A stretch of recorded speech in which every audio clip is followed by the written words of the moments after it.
But yeah, you know, there's not one, not two, but three Musk brothers and sisters. And of course, right here we have Kimbal. And you know, I want to ask you about growing up, first of all. There was always this spark of entrepreneurship. Where did that come from for all three of you guys? You know, I think all of our family members are entrepreneurs in some form, but I guess I'd probably give credit to our grandfather, who was one of the explorers who explored the random parts of Africa for about 20 to 30 years before he died in the plane that he used for exploring.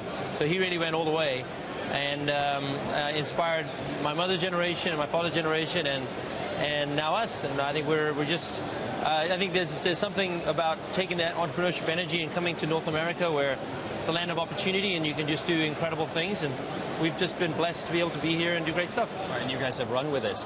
You know, one of the themes for C2 is reinvention, and I know that in 2010 you broke your neck and you almost died. That's right, yeah. But after that, you reinvented yourself. What happened there?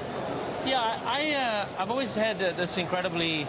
I've been very good at doing technology, and yet my passion was food, and I never really could figure out how to build great businesses in food.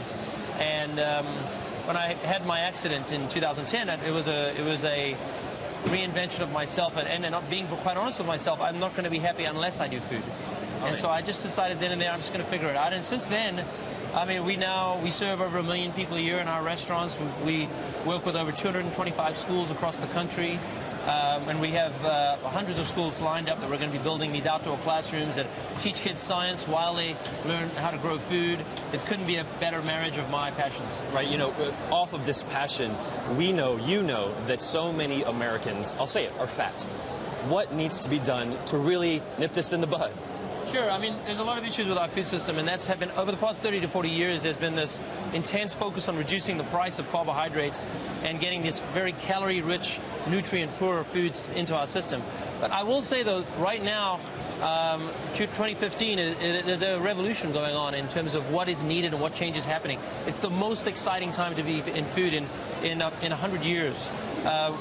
McDonald's just announced no human antibiotics in chickens, which the fact that that was in there before was insane. Yesterday, Taco Bell and Pizza Hut announced no more artificial ingredients. Right. We're going to get back to a place where we know what we're eating. It doesn't always have to be healthy, but to not know what we're eating has been a travesty, and I'm really, really excited about the future. Right. You know, it's good news that Taco Bell is taking preservatives and additives out. When it comes to price between Taco Bell and Chipotle, a lot of people say, oh, you know, it's either one or the other. What do you say to Taco Bell sort of upping the ante, maybe giving you guys a little more competition? Well, I think that all of it is good. We love competition. We actually believe in getting the price down. At Chipotle, we believe in getting the price down as always, as hard as always, trying to focus on making it as accessible as possible to everyone. There is a price to real food, and I think when you look at how much you're being nourished, Chipotle is an incredible value for money. Right, and you're also on the board of SpaceX. Yeah. Just recently, we just got news that the U.S. Air Force said you guys, SpaceX, are going to be able to get into that market. We're now officially certified to work with the military. So what's the biggest disruptor that's going to happen there? I mean, I think this is massive. I mean, the goal of SpaceX is to make space exploration affordable. And we'll be able to take our military dollars that we put into our military and stretch them 2 to 3 times more than we've been able to stretch them today. How much cheaper are we talking about here for spaceflight? You know, I don't want to say specifically because the missions will vary, but it's, you know, sometimes as low as 1/3, sometimes 1/5 the price. I mean, it really is quite a big difference in price. All right, so definitely being a disruptor in that industry. It's massive. It's a fundamentally different price structure. We'll be looking forward to that. Yeah, everyone in America should feel very excited about it.